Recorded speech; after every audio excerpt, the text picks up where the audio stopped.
Bonjour. Le programme que nous avons écrit dans la Pythonnerie numéro 8 est, comme annoncé, assez générique et peut se prêter à toutes sortes d'exercices du type question-réponse. Quand on regarde dans le code ce qui est spécifique à un sujet donné, on voit que cela se ramène à deux choses. La liste qui contient les couples questions-réponses et l'espèce de consigne qui explique ce que l'on est censé répondre aux questions. Je suis à peu près certain que si vous exécutez le programme devant n'importe qui, très rapidement arrivera la question « Est-ce qu'on ne pourrait pas plutôt avoir des questions sur… » suivi du sujet qui tient particulièrement à cœur à votre interlocuteur. Et là, que va-t-il se passer? Si vous expliquez à la personne « C'est facile, tu rentres là les questions et les réponses, et ici la consigne », environ 9 fois sur 10, vous allez voir la personne se dégonfler et battre en retraite en disant « Oula, moi l'informatique, je n'y connais rien ». Il faut dire qu'entrer la liste de questions et de réponses, avec les apostrophes, les virgules et tout, n'est pas ce qu'il y a de plus passionnant à faire, surtout quand on a un assez grand nombre de questions. Ce serait beaucoup plus facile si l'on pouvait mettre les questions et réponses, un couple par ligne, sans virgule et sans apostrophe. Et tant qu'à faire, ce serait beaucoup mieux si d'autres que vous pouvaient entrer les données, dans le bloc-notes par exemple. Aucun problème avec Python qui, comme tout langage de programmation qui se respecte, sait parfaitement manipuler des fichiers externes. Dans un langage de programmation, c'est comme dans une application telle qu'un traitement de texte. On ouvre les fichiers, on les lit ou on les modifie, et on les ferme. Il y a plusieurs manières d'ouvrir les fichiers avec Python qui utilisent toutes la même fonction. Je vous montre la manière recommandée qui est de créer un bloc qui commence par with, qui veut dire avec. La fonction qui ouvre le fichier s'appelle open, qui justement veut dire ouvre. Elle prend deux arguments. Le premier est le nom du fichier à ouvrir, et le deuxième dit ce que l'on veut en faire.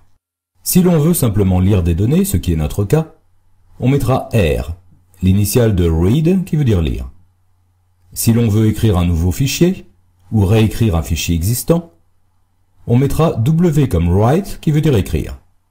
Si l'on veut rajouter des choses à la fin d'un fichier existant, ce sera A comme append, et ajoute accessoirement. Si l'on veut à la fois lire et en plus réécrire dans le même fichier, ce sera R+. As signifie en tant que, et F est le nom que je donne à un nouveau type d'objet, un fichier ouvert. Encore une fois, je n'essaie pas de tout vous montrer, mais de vous expliquer sur des cas simples comment les choses marchent. Lire un fichier composé de lignes est assez simple. Tout d'abord, constituons notre fichier. Comme je vous l'ai dit, tout ce qui a besoin de changer, c'est la consigne et la série de questions et réponses. On va dire que notre fichier contiendra la consigne sur la toute première ligne, et les questions et réponses sur les lignes suivantes. Par exemple, nous allons dire quelque chose comme « Quel est le prénom de cet auteur célèbre ?» avec des questions et des réponses séparées par deux points sur les lignes qui suivent.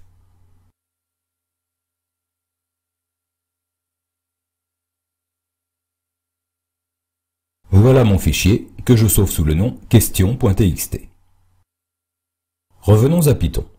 Comme nous l'avons juste vu, je vais donc ouvrir mon fichier question.txt avec la fonction open. F est un fichier ouvert, et tout comme le texte ou les listes, un fichier ouvert est associé à des méthodes. Celle qui nous intéresse tout particulièrement dans ce cas est la méthode readLine, qui ne prend aucun paramètre et retourne, sous forme de chaîne, la ligne qui est lue. Je vais mettre le résultat de la méthode dans la variable consigne. Je ne vais pour l'instant lire que cela. J'affiche ce que j'ai lu. Il y a une méthode qui s'appelle close pour fermer le fichier, mais avec with, je n'en ai pas besoin, sortir du bloc ferme automatiquement le fichier. J'affiche un message quelconque derrière, par exemple consigne lue. Je sauvegarde mon fichier dans le même répertoire où j'ai déjà mis question.txt et je le lance. Manifestement, ça marche. Mais je ne sais pas si vous remarquez quelque chose de bizarre. La ligne blanche. Je n'ai pas demandé à Python d'imprimer une ligne blanche. En fait, il faut savoir que quand on passe à la ligne dans un fichier, on rentre un caractère invisible, le caractère passage à la ligne. Quand Python lit la ligne, il lit tout jusqu'à et y compris le caractère passage à la ligne. Quand il affiche la variable, il affiche aussi ce caractère. Comme après un print il passe à la ligne, on se retrouve d'abord avec le passage à la ligne lu dans le fichier, puis le passage à la ligne du print, et l'on se retrouve avec une ligne blanche. Pour éviter cela, il y a notre vieille amie la méthode strip. Quand on ne lui passe pas de paramètres, elle enlève les blancs. Mais on peut lui demander quel caractère enlever. Comme un passage à la ligne est un peu difficile à représenter, par convention dans plusieurs langages de programmation, on le représente par 2 caractères. Un signe de division inversé, qu'on appelle couramment anti-slash, suivi d'un petit n. Je relance mon programme, et là c'est bon. Au passage, quand on veut écrire dans un fichier, ouvert avec par exemple un paramètre W ou A, on utilise la méthode write, qui ne retourne rien mais prend comme paramètre le texte que l'on veut écrire. Et là, il faut terminer la ligne par le signe de division inversé et le petit n. Retournons à question.txt. Je peux m'attaquer aux questions, toujours dans le bloc with où le fichier est ouvert. En fait, on peut imaginer que l'on a une espèce de pointeur qui se déplace. Quand on ouvre le fichier, il est au début, et à chaque fois que l'on lit une ligne, il avance. Après avoir lu la consigne, on se trouve donc prêt à lire la première question. Pour lire toute une série de valeurs dans un fichier, il y a quelque chose de très facile à faire. Vous vous rappelez peut-être comment, avec for, on peut mettre successivement dans une variable tous les éléments d'une liste. On peut faire exactement la même chose avec un fichier.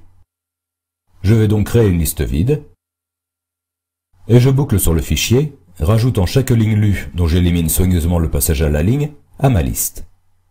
J'élimine aussi les blancs parce que, comme je dois comparer à ce que l'utilisateur entre, je dois être certain que mes données sont bien propres. Et voilà le résultat. Si je n'avais pas enlevé le passage à la ligne, l'affichage de la liste aurait montré un anti-slash et un petit n à la fin de chaque élément. Vous pouvez essayer pour voir.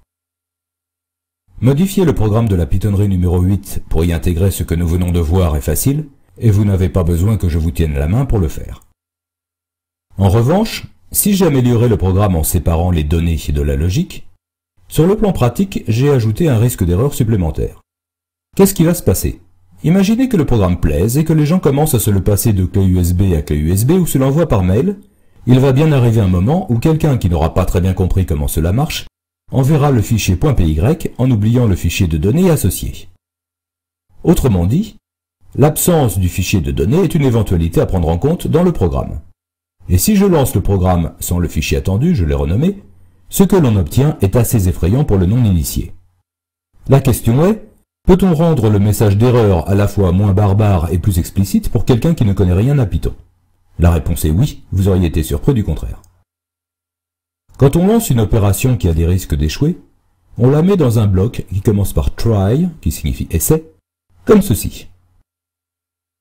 Ce bloc va être suivi de 2 blocs. Le premier bloc commence par except, qui est l'abréviation d'exception, qui est un mot plus politiquement correct pour dire erreur, puis le type d'erreur auquel on s'attend. Dans le message d'erreur, c'est le premier mot de la ligne. IO error.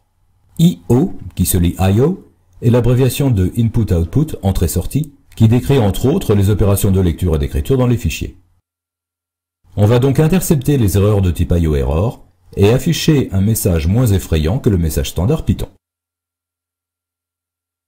Le deuxième bloc est un bloc qui commence par else, comme avec if, et va être suivi de ce que l'on exécute lorsque l'on n'attrape pas au vol une erreur de type IO, à savoir le reste du programme. Si l'on relance le programme et que le fichier question.txt est absent, voilà ce que cela donne. C'est beaucoup plus sympathique que Python livré à lui-même. Bien entendu, quand le fichier est là, tout fonctionne comme à l'ordinaire.